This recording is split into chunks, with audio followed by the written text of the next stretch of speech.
Tonight on Bridge City News, a man charged with the sexual assault of a minor pleaded guilty in Lethbridge court.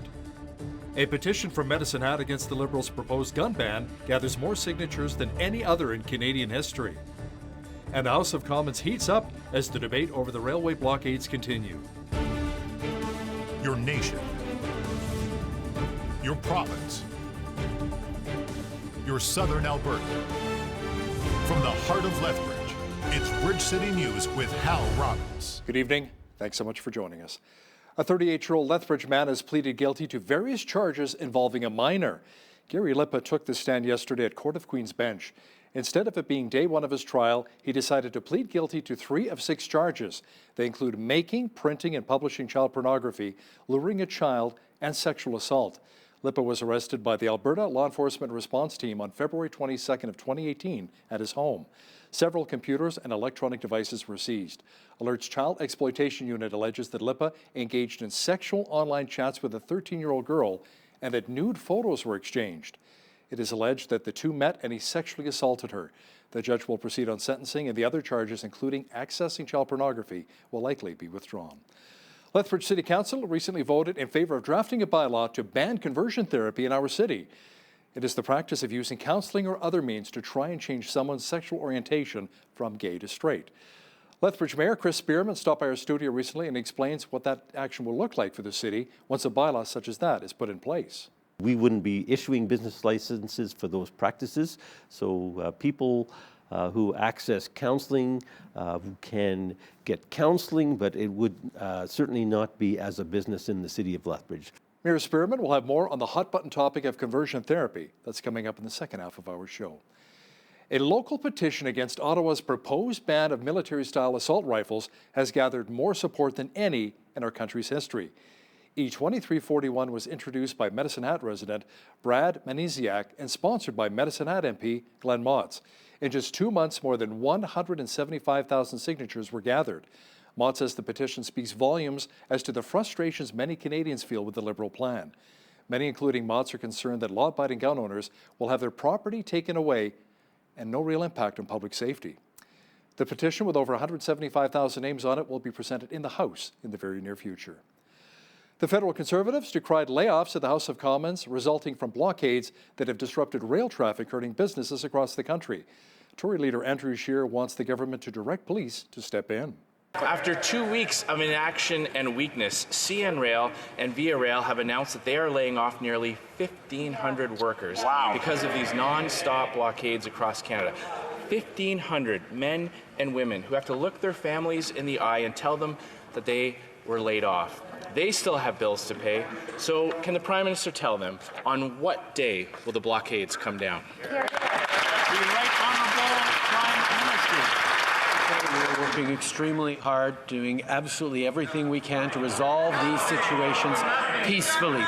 We know that an overly aggressive approach like the one proposed by the Leader of the Official Opposition will only lead to more challenges down the road. Now, Mr. Scheer was not invited to a recent meeting with other federal party leaders to discuss the best way of solving the blockade crisis.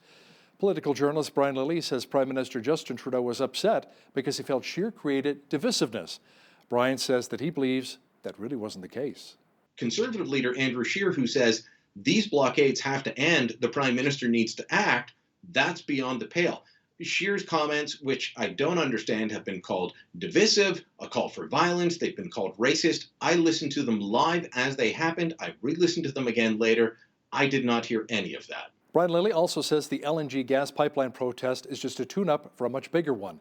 He'll have details coming up after business news. NDP leader Jagmeet Singh says Prime Minister Justin Trudeau is lacking proper leadership in dealing with a crisis caused by the ongoing blockade protests related to the pipeline project. He put forward his own suggestions on how to deal with the situation. We are faced as a nation with a very serious crisis. And in this crisis, so far, we've seen a failure in leadership on the part of Prime Minister Trudeau with no real solutions to this crisis. So we're proposing 3 things that the Prime Minister can do today. One, what we've long been calling for, again, I want to call for the Prime Minister to meet with the chiefs, the hereditary chiefs of the Wet'suwet'en. Secondly, we believe that appointing a special mediator would help facilitate the discussion, someone like Murray Sinclair, the senator. And thirdly, while these discussions are going on, in order to facilitate these discussions in good faith, we're asking for the RCMP to stand down, to be off the land so that these discussions can happen. This would show a concrete step forward in resolving the crisis. It's important to de-escalate. It's important to move forward. This is serious. These are some serious solutions. Alberta Premier Jason Kenney says Ottawa is creating anarchy by not dealing with the ongoing protests that have disrupted rail traffic across the country. Kenney noted that the vast majority of people in the Wet'suwet'en territory in northern BC are supportive of a natural gas pipeline through their territory. He says the will of the majority should not be trumped by a small number of hereditary chiefs.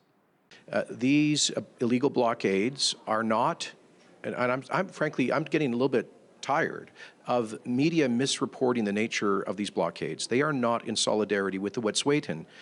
The Wet'suwet'en elected tribal council voted to enter into a agreement with Coastal GasLink, as did all other 19 Northern British Columbia First Nations through whom that project passes. They have hundreds of Wet'suwet'en people who are waiting to get to work on that project, a remote community with a high level of poverty for whom this represents a chance at opportunity. Public Safety Minister Bill Blair also weighed in on the blockades and agreed that, yes, they should come down. First of all, the responsibility for policing the event in Ontario, for example, is with the provincial government and the police there, but we have been trying to assist into resolving that dispute as peaceably as possible, and we understand its complexity. I think all of our officials have worked very hard, and I will tell you, I'm very proud of the work that was done by the leadership of the RCMP. Their commitment to peaceful resolution of these very complex issues is, I think, quite commendable, and Canadians should be very proud of the work that they do. And we have now met the conditions that were set. I think now the circumstances are such that those barricades should come down. A blockade that was set up on a Canadian National Rail line west of Edmonton in support of Wet'suwet'en hereditary chiefs was being dismantled after a handful of counter-protesters showed up. About 20 people set up the barriers early in the day in solidarity with the chiefs who oppose a natural gas pipeline in northern BC. The blockade consisted of wooden pallets and signs that read, "No consent, no pipelines on stolen land." Confrontations with anti-protesters at the site led many of the protesters to abandon the blockade. They said they wanted to keep it peaceful. The Southwestern Alberta Teachers' Annual Convention was held at the University of Lethbridge today. It focused on leadership, professional issues, just to name a few. BCN's Loris Alexander was there to find out how the annual convention inspires an entrepreneurial spirit. This is SWATCA, the Southwest Alberta Teachers Convention Association. It's a teachers convention for about 2,000 teachers who teach here in southern Alberta.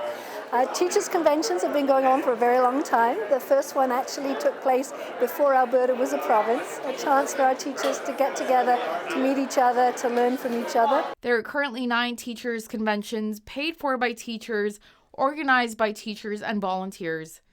The convention had a variety of exhibits, no two alike. We love skating for its ability to be a low-impact sport that everybody can do, and they can do it for their entire life. And for a lot of students, it's a whole new break into a different style of physical literacy that they maybe haven't tried before. In terms of being here at the convention, we're here trying to reach more students and reach more teachers to bring our programs to more people across Western Canada.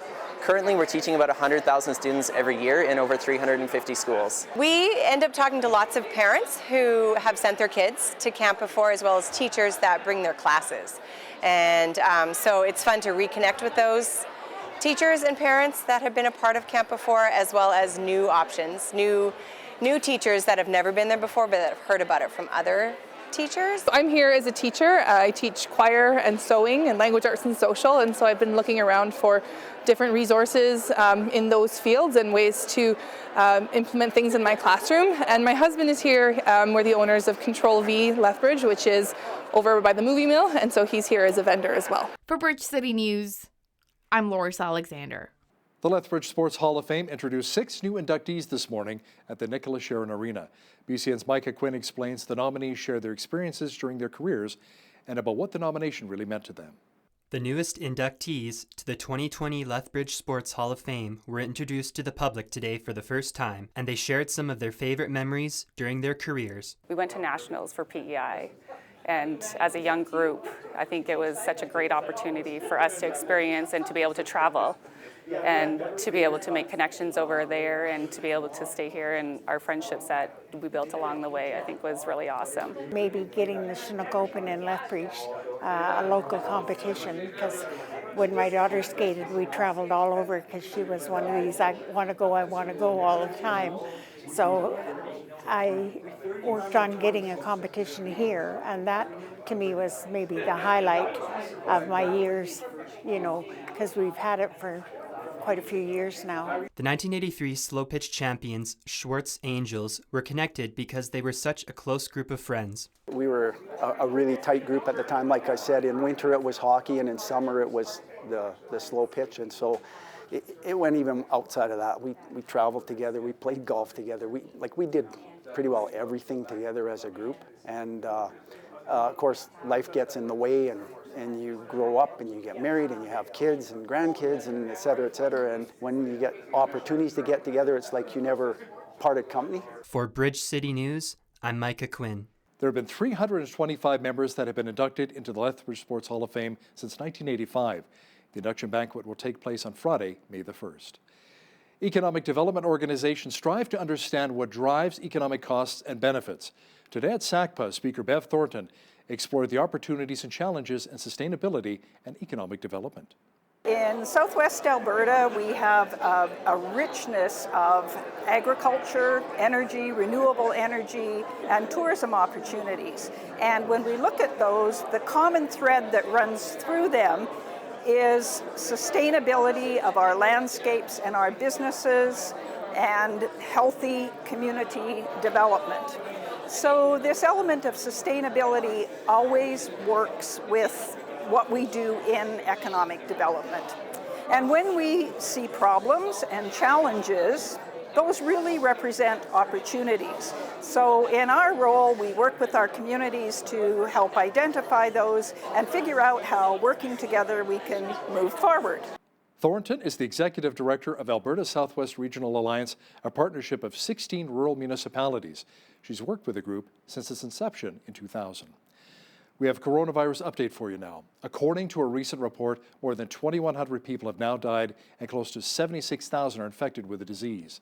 Foreign Affairs Minister François-Philippe Champagne explains why Canadians who were infected with the coronavirus on board the Diamond Princess cruise ship cannot return home with their fellow passengers.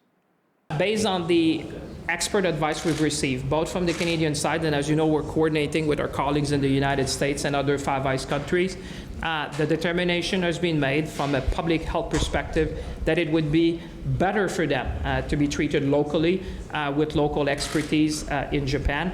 You would appreciate that putting people on a plane for more than 10 hours in a closed space, that would not be in the best interest either of these individuals or even the crew. Our duty of care to everyone which is dealing with this emergency situation is to ensure the health and safety of all Canadians. The ship has seen the largest outbreak of the virus outside of China, with 634 passengers testing positive, including the 47 Canadians.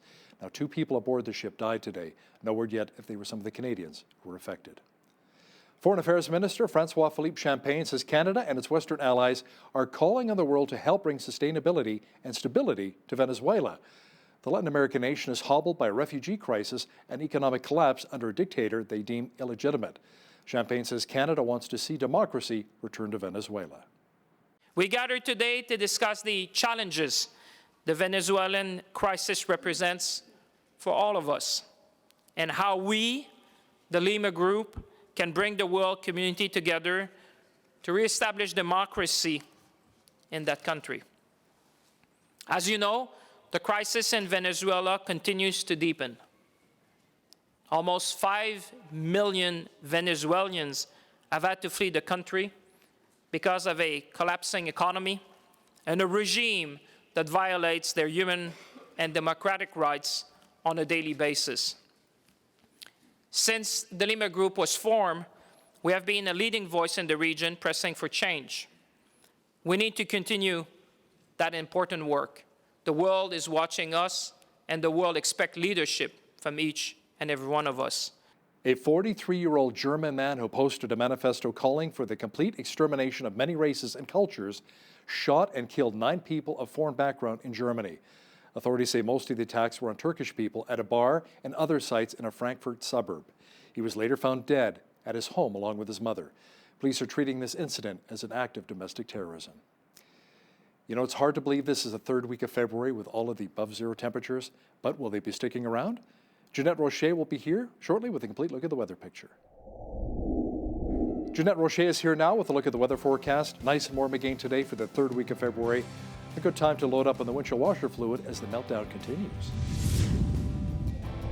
Yeah, it sure is great to see these plus temperatures in February, that is for sure. Today we got a high of 6 degrees, but it did feel a little chillier with that wind chill. Overnight wind chill is going to feel like -13, even though the temperature says -4. It's going to be clear tonight and clear into tomorrow as well. Sunny day tomorrow with a high of 8 expected. Sunny and windy though, so just expect that.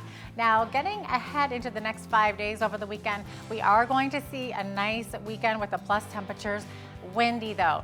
Sunny on Saturday, clouds coming in on Sunday, and sun expected back in the forecast again on Monday. High of 3 for Sunday, 2 for Monday. It's going to drop a little bit to -3 on Tuesday, and we're going to expect some flurries then, and then we're going to climb again to 2 degrees for next Wednesday. Now, the average highs and lows this time of year, according to the almanac, they say that 2 degrees is the high temperature for this time of year, -10 the low. Not too bad, I would say. The highest temperature on this day was back in 1995. It was recorded at 19 degrees, and -31 was the chilliest day in 1986. The sun rose this morning at 7:33 a.m. and it set just before 6 p.m. at 5:57 p.m. All right, so let's take a look at tomorrow's highs across the country. Over in Victoria and Vancouver, their highs tomorrow 7 and 8 degrees with scattered clouds. Lots of sunshine though expected tomorrow all across the prairies. High of 6 expected in Edmonton and 8 degrees expected over in Calgary. But Chinook winds for sure. Same thing for Saskatchewan and Manitoba. Big, clear, sunny skies. Look at these temperatures though, how much they have come up from last week. 0 in Saskatoon, 3 expected in Regina, and -2 over in Winnipeg. Same thing over in this area. They had freezing temperatures earlier in the week. They are very much rising.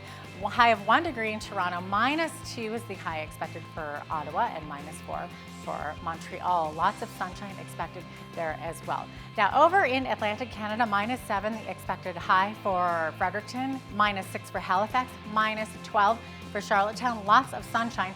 Now what's happening over in St. John's, Newfoundland is they have a snow squall warning in effect for tonight and into tomorrow. Winds could see up to 80 km/h and 2 to 10 centimeters of snow squall expected as well, and a risk of frostbite. So crazy stuff happening over in St. John's. There you go, that is your weather. The Canadian Federation of Agriculture says it is very concerned about the ongoing rail blockades and how they're affecting farmers and their animals. It says the interruptions come at the tail end of what has been a very difficult 12 months for Canadian farmers. The Federation says the blockades are not allowing farmers to get their products to port, especially in Western Canada, as farmers do not get paid until their products reach the market. This can have huge financial consequences. The group also says if rail service continues to be blockaded, it will result in propane shortages in Eastern Canada.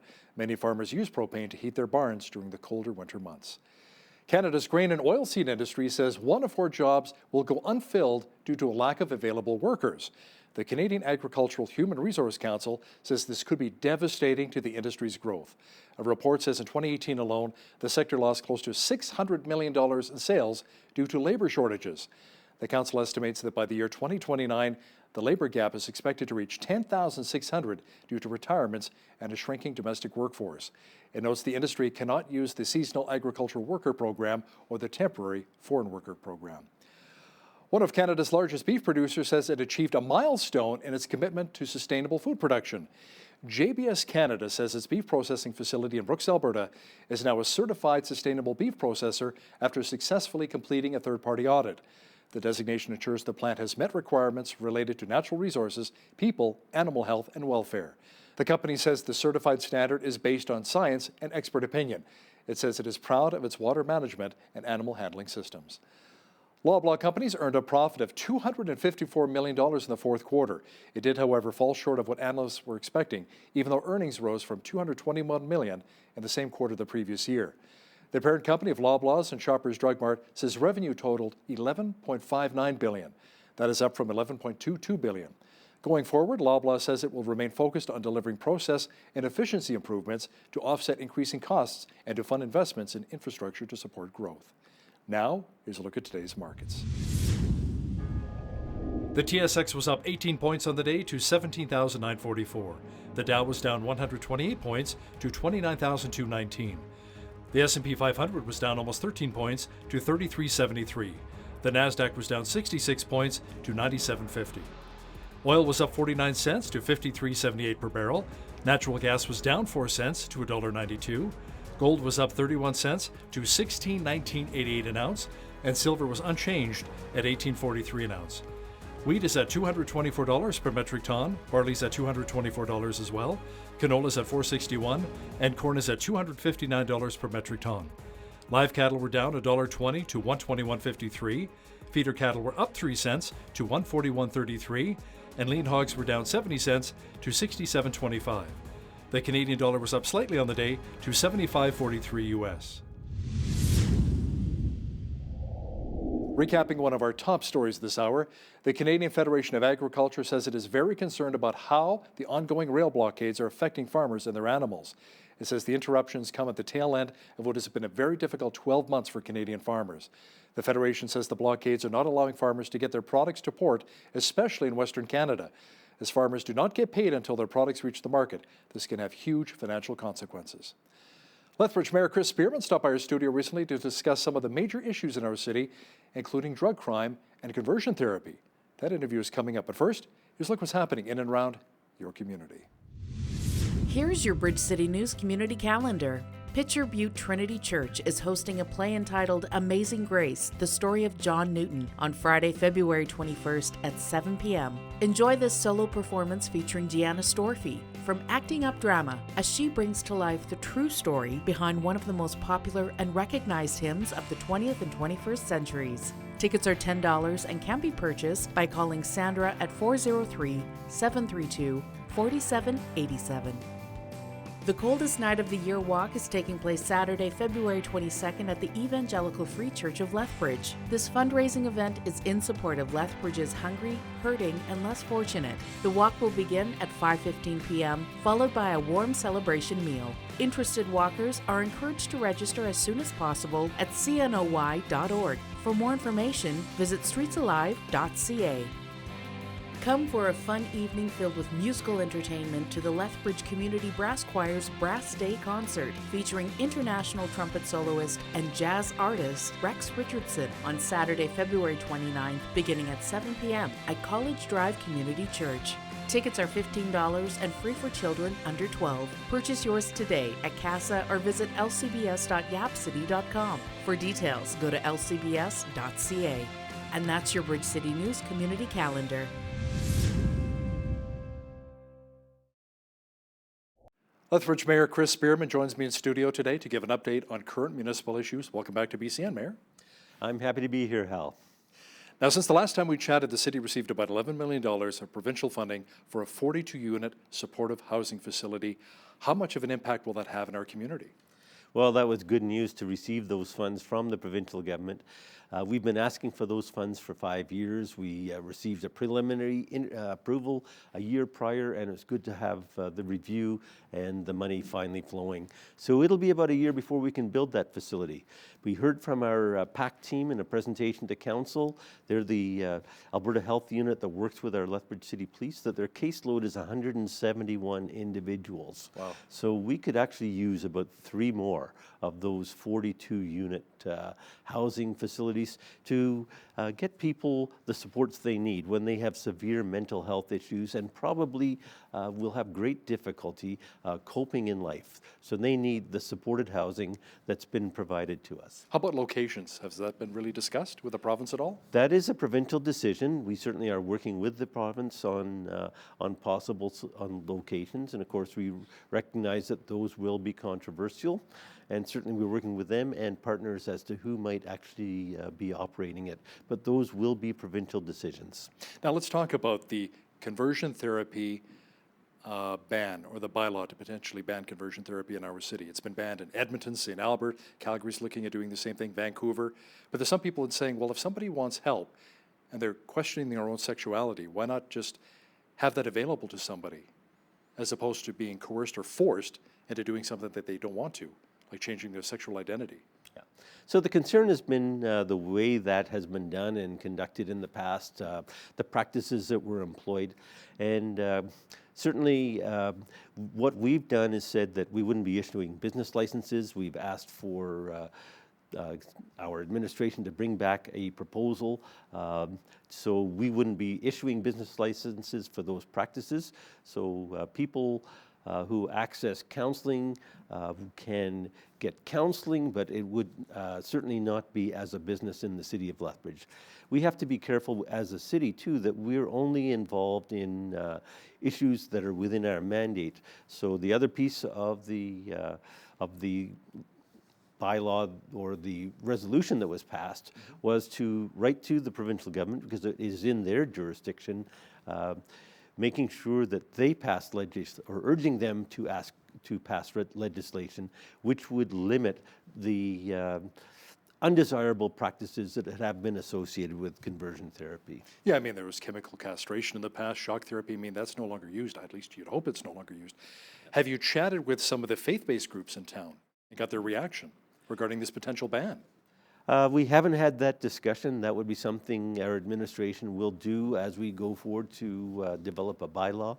But certainly we want to work with faith-based groups in certainly other areas and supportive areas, and things like housing and how do we work together on those issues. So in the same way, we would have discussions with them. Now let's talk about the city deciding to extend the agreement to fund the school buses here. With the local school boards being shifted over to the private sector, is everyone really okay with that decision? Well, I think the decision we made to extend it by a year was to allow school boards to look at all alternatives, including running the school bus system themselves.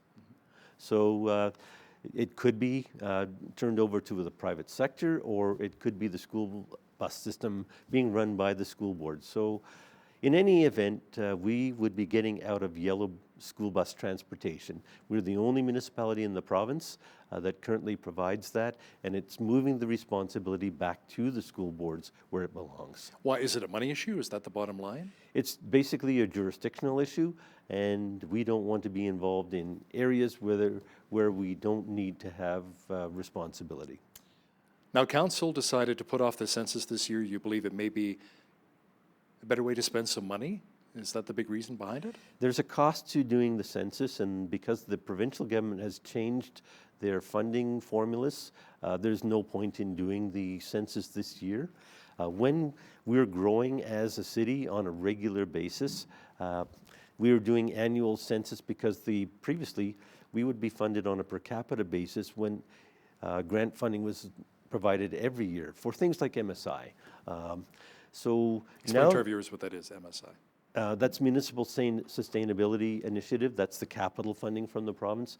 Now they're saying they're going to be using the federal census.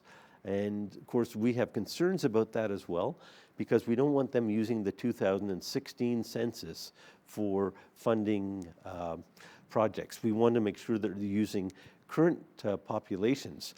So we'll talk to the province about what that funding formula will be, and we want to make sure that cities like Lethbridge aren't penalized when we're growing at about 2% a year in population. And secondly, the census is taken during the month of June, and we want to make sure that the students who are in the city for 8 months of the year form part of our population base. Now, with a big city of Lethbridge, we're over 100,000, speaking of census, comes big city problems as well. We've talked about the supervised consumption site, we've talked about some of the drug and crime issues in our city, but what's with these bike chop shops that are popping up everywhere? What is going on there?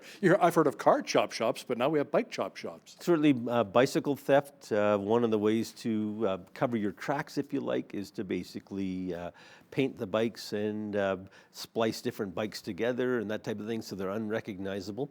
So we're going to have our police chief report to the police commission fairly soon about ways to mitigate bike theft. So he'll be responding to a request from a young resident who said his bike has been stolen 4 different times.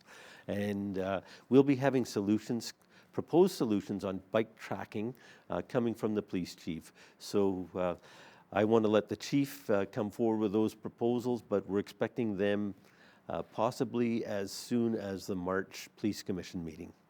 Now, speaking of the police chief, Scott Woods, interim police chief, how's the search coming for a permanent police chief? I would love to know the answer to that, but I'm not on the haven't heard search anything? committee. We have a search committee on the police commission, and that's their responsibility. Right now, I'm not part of that. When are they getting back to you? They will report to the whole commission. Yeah. I think the thing that people need to understand is we have representatives on the police commission from Lethbridge City Council, but we cannot direct the police commission. And we also, in my opinion, shouldn't be involved in the search for a police chief, because that could be seen as political interference. We don't try to direct in any way Lethbridge Police Services or the police chief. Lethbridge is now the first municipality in Alberta to offer green burials. Explain to our viewers exactly what that looks like. Well, that's a new program. Basically, you're not having to be buried in a casket. That there are processes. You're basically buried in a burlap bag, which erodes, and of course This sounds pretty cheap. Yeah, It's like your family cheaped out on you. The corpse. Well, people are choosing to do those types of things, and it's the section of the graveyard, if you like, or the cemetery that's being set aside, is dedicated to green burials and is being maintained by city staff. So it's a way that you can choose to have your remains give back in another way. So. Okay, sure, why not? I remember when my father passed away, the day after, all of a sudden I received a couple of phone calls from some of the funeral homes. They said, you know, we want to sell you a wonderful deal. I'm like, that's great. Well, we've got this casket for $6,500. I said, my father wants to be cremated. Well, that's fine. We can burn that too. Yeah. What? You want to burn the casket? $6,500? Like, you know, my father would be rolling over in his grave. That's burning money, right? Mm-hmm. Now, earlier this month, there was a business community roundtable discussion regarding the Lethbridge Airport. What kind of suggestions or plans came out of that meeting?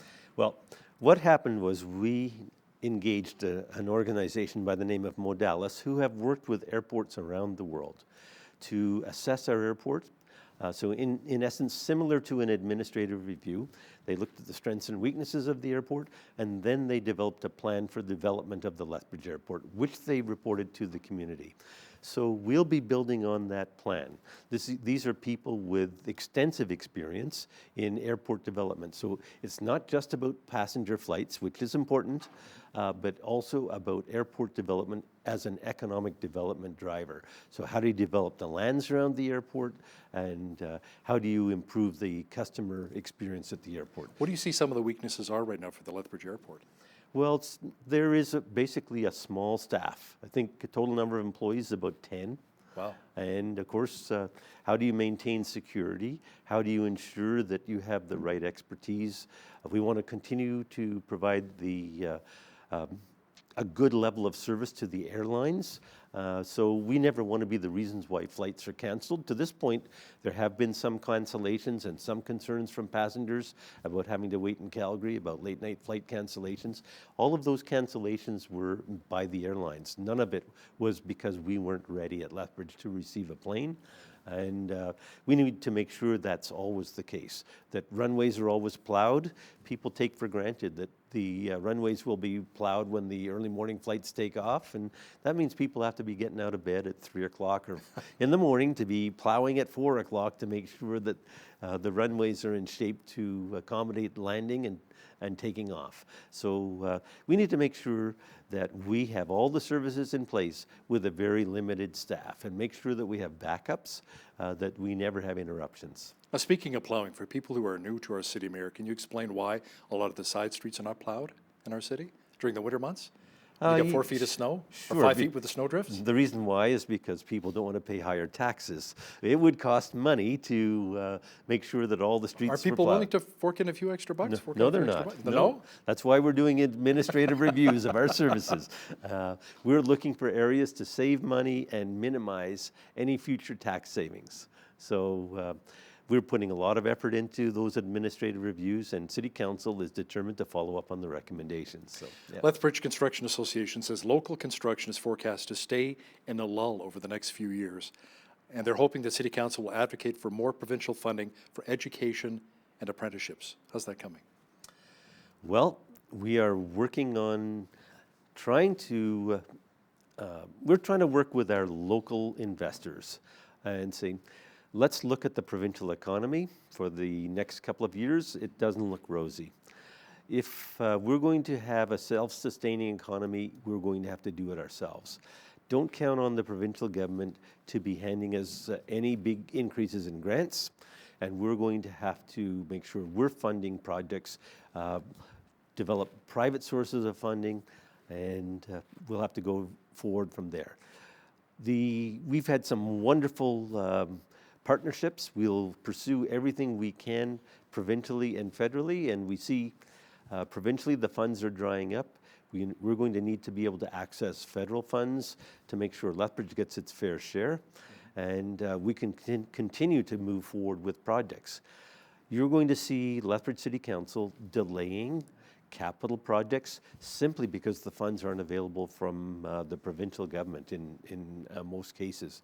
And we're basically trying to be in tune with the City of Lethbridge, and the taxpayers of Lethbridge cannot be funding a lot of capital projects.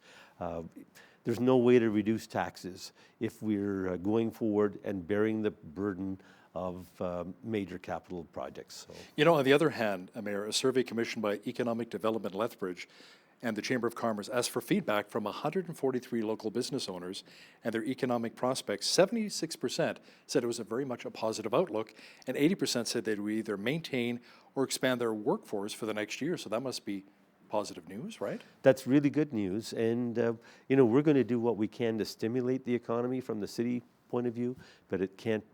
All those funds can't be coming from the city. So we'll be working with private partners. We'll be looking for creative financing models, and we want projects to move forward. So we've got a housing strategy. Who can we partner with to build additional housing in the city for the people that need it? With the coronavirus spreading around the world, I mean, in China right now, 150 million Chinese in lockdown, you know, more than 1,000 deaths so far. You know, over 70 or 80,000 people affected right now, a lot of them in China. But if the coronavirus were to make its way to Lethbridge, has the city actually sat down with the Alberta Health Services to put a plan in place, how to protect us here? That's not really our responsibility, and we would rely exclusively on Alberta Health Services and health policy to deal with an issue like that. To date, I believe there has been no incidents of the coronavirus in Alberta, which is positive, and we would always take our lead from Alberta Health Services and the medical officer of health locally on any issue like that. That is not a political issue. What I would suggest is that we do our best to make sure that we are healthy ourselves, and these are unrelated issues, I will admit. But we always struggle with some basic issues like influenza vaccinations. People don't get those and could. There are people that don't have their children vaccinated for things like measles. We have avoidable outbreaks of illnesses, and we have to make sure that people follow the advice that's given to them by Alberta Health Services and our medical officer of health. So I don't view health as a democracy or a democratic issue. I think we have to think of the greater good of our whole community. The reason why people should get an influenza inoculation, you and I might be healthy, we might survive influenza ourselves, but there are people in our community whose health is compromised. The older people in our community, the very young people, are susceptible, and if fewer of us are actually exposed to the flu, then the chances of them getting exposed to the flu are that much reduced. So when it comes to coronavirus or influenza or any other thing, follow the advice of the medical officer of health. Lethbridge Mayor Chris Spearman, thanks again for joining us in studio today. Thank you, Hal. It's always a pleasure to be here.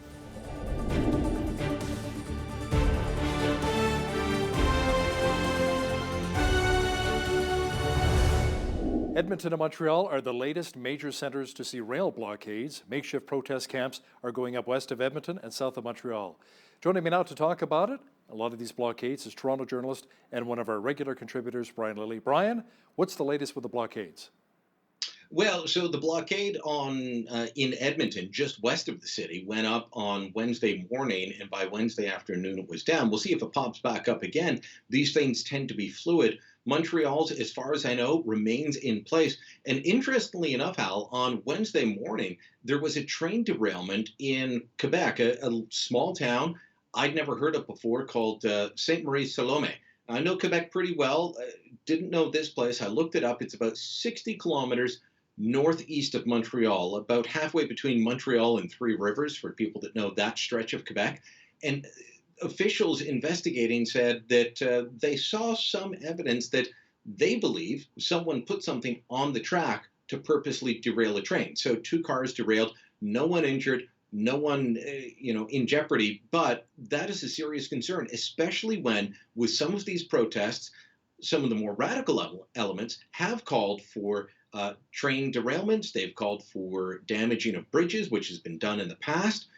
They've called for all sorts of subterfuge to try and take down Canada's infrastructure. Prime Minister Justin Trudeau says he wants a solution to be built on dialogue, but when he convened a meeting of the parliamentary leaders, he left out Tory leader Andrew Scheer. Brian, why was Scheer shut out? He was shut out because Justin Trudeau didn't like what he said, which I find kind of shocking. I mean, the Prime Minister just came off of a trip where he met and greeted the foreign minister of Iran, a country that just blew 57 Canadian citizens and I believe, if I've got the numbers correct, 29 permanent residents out of the sky on Ukrainian International Airlines flight PS 752. He's willing to meet with someone that killed our own citizens. And yet on this issue, he says that Andrew Scheer's words have disqualified him from meeting. So he invited NDP leader Jagmeet Singh. He invited Green Party leader Elizabeth May. He invited Bloc Québécois leader Yves-François Blanchet. Now, you've got to remember, Blanchet leads a party who not only wants to break up Canada, but whose only interest in solving this infrastructure and blockade crisis lies in how does it affect the Quebec economy. They really don't care about the rest. They're not interested in an overall solution. They just want trains to start running towards Montreal again. They want infrastructure working in the province of Quebec. They don't want people to be short of propane or other supplies. That's their issue. That's fine, but Conservative leader Andrew Scheer, who says these blockades have to end, the Prime Minister needs to act, that's beyond the pale. Scheer's comments, which I don't understand, have been called divisive, a call for violence. They've been called racist. I listened to them live as they happened. I re-listened to them again later. I did not hear any of that.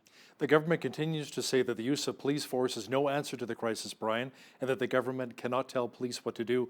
Yet, in the House of Commons, Public Safety Minister Bill Blair admitted that he has the ability to direct the RCMP appropriately. Yeah, Bill Blair, the former Toronto police chief who was in charge of the riots in the G20, an incident that I witnessed myself, an incident that I know the politicians of the day directed him as police chief in how to act. And so, he stood up and corrected the Prime Minister's claim that politicians can't tell police what to do. Under the RCMP Act, they can direct the police force. Now, they can't tell them in specific cases what to do and how to function on certain issues, But they can tell them broadly, look, we expect you to enforce court injunctions. We expect you to protect vital infrastructure. These are the types of things that any political leader, be it Prime Minister Justin Trudeau, Ontario Premier Doug Ford, dealing with the rail blockade near Belleville, Ontario, or British Columbia Premier John Horgan in BC, these are things they can all do. But unfortunately, our political class appears to be held in some sort of freeze, some sort of pause when it comes to this issue. They don't want to act. They're terrified of acting because of some bad incidents in the past. We can look to Oka. We can look to the Ontario incident of Ipperwash. Regardless of what it is, people are afraid to take action.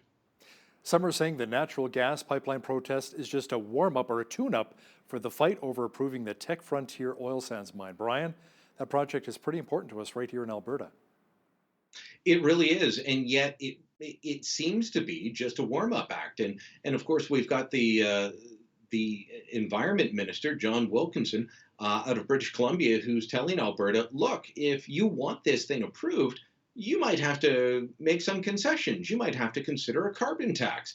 They're trying to negotiate. Now, the National Energy Board has already said that this project can go ahead. It meets the scientific regulations. It meets the environmental regulations. It's in the national interest. We've just approved CNOOC, the Chinese oil and gas company, to start exploring off of Newfoundland's coast in an area where there could be several Hibernias. We all remember the Hibernia oil fields, right? The offshore oil off the coast of Newfoundland, big, huge find. There could be several in the area that they've agreed to allow CNOOC to go and start exploring, and if they find the oil, to drill for it. And yet we've got a Canadian company in Tech Frontier, or in Tech, that wants to build a Frontier mine, and they're being told, I don't know. We're not really sure. You might have to negotiate for it. All of it seems more than a little suspect, Hal, and all of it seems more than a little, all right, the people of Newfoundland voted for us being the Liberals, and the people of Alberta did not. Well, Ottawa's not set if they will or will not approve Tech Frontier. You've reported that an Ontario MP is not only supporting a petition to have the project rejected, but is even spending money on Facebook ads to encourage people to call on the government to reject the proposal. Yeah, this is an Ontario Liberal MP named Mark Gerritsen. And I equate this type of action to, let's say an Alberta MP stood up and said, all right, you know what? We need to, you people in Ontario with your manufacturing and making stuff, we need to stop that. It's bad for the country. It's bad for the planet. Stop making cars. Stop making stuff. And then campaigned against it, including with money. I asked Gerritsen's office, is this your money? Are you paying for it from your own pocket? Is this public money? Are you paying for it out of your office budget? He's refused to answer. He just decided it's not worth his time, I suppose. So we'll see where this goes. But he spent several $100s already promoting a petition that was first put forward by the Queen's University Liberal Association. Now, last I checked, it was fewer than 700 signatures. It's probably over that by now, but pretty anemic response given that it's been up for over a week at this point. So not an awful lot of Canadians, despite the hundreds of dollars and the fact that Gerritsen himself has put this in front of about 75,000 people between his own Facebook audience and the ads he's put out, very few people are willing to sign up for it. That's the good side. According to new documents obtained by the media, the Liberals have been engaged in some brazen partisan activity when it comes to appointing judges. Tell me more about that. Yes, well, it kind of goes back to the whole thing around Jody Wilson-Raybould and SNC-Lavalin and, getting the party involved and mixing government and party business. We heard a bit about this before. We're partisans, we're donors, we're activists and strategists being canvassed on who should be appointed to be a judge. Now, in some ways, I don't have a huge problem with this idea. The government of the day gets to appoint the judges that they want, and those judges should align with the government's judicial point of view. They won the election. That's how it should go. But what these documents showed is that in 2017 and 2018, the Trudeau Liberal government, which says, oh no, we're only hiring on merit. We're taking the partisanship out of this. Oh, we're whiter than the driven snow. No, they're circulating lists. They've got long email chains where party activists are being asked, well, what about this person? Are they the right guy? We've seen in the past that judges were checked against what's called liberal list to see, did they donate to the party? Did they take a sign? Did they volunteer during a campaign? Is that really how we want judges being chosen? When the Justin Trudeau Liberals were first elected, Brian, in 2015, they ran on a platform of having a gender-balanced cabinet. Fast forward a few years, and Canada almost lost its spot for a UN mission because of a lack of women? Yeah, the United Nations is trying to get peacekeeping missions to have about 15% of the peacekeeping force that's being sent by its donor countries to be women. And despite all of the gender rhetoric coming out of the Trudeau government, we couldn't field 15% of the force to be women. So we were looking just for an observer position. I believe it was in Sudan at the time. And the UN had to be convinced that, don't worry, we're going to change the rotation schedule. Don't worry, we're going to change how people are deployed. You're going to get your 15% women. And this all goes back to the whole campaign to try and get a temporary seat on the United Nations Security Council. This is part of the same campaign. This is part of the same push.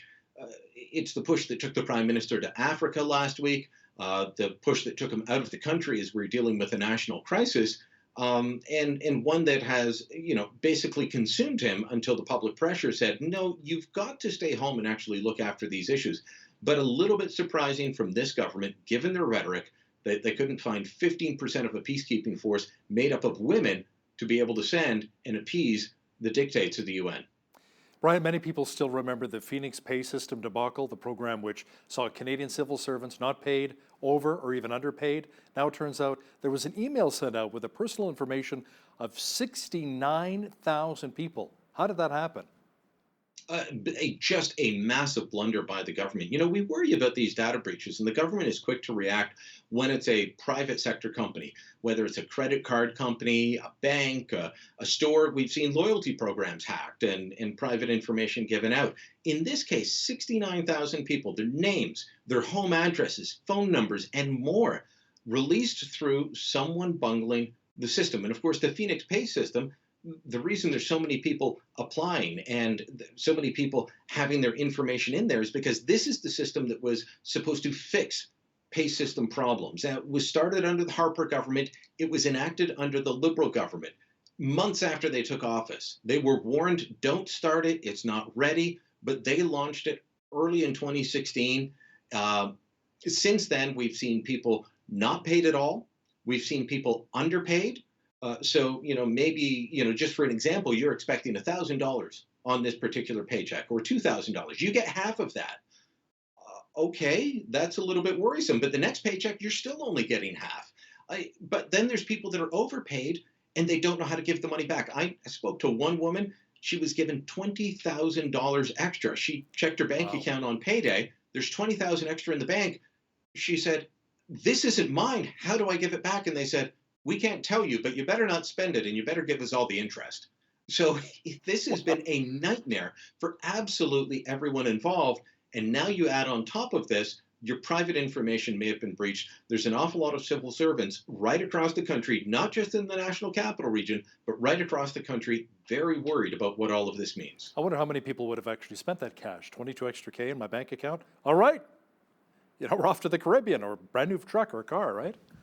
Yeah, well, one day you're going to have to pay it back because they know where it went. I know, that's true. Brian, let's talk about the Tory leadership race. I mean, Peter MacKay, Aaron O'Toole, Marilyn Gladu. Any other big names come out recently? Not big names. I spoke to Rick Peterson, who is trying to make waves. He's the Edmonton businessman who ran last time. Didn't fare too well, but says this time he's in it to win it. He's an interesting guy because he's bilingual. He's got a business background. He's not a career politician, but he's having trouble breaking through. There's a doctor out of the Toronto area, Leslyn Lewis. She's trying to kind of carry, in some cases, the social conservative banner, but there's a bit of competition on that side this time. There's not just one candidate vying for that vote. So it's an interesting race, but not an overly dynamic one at this point.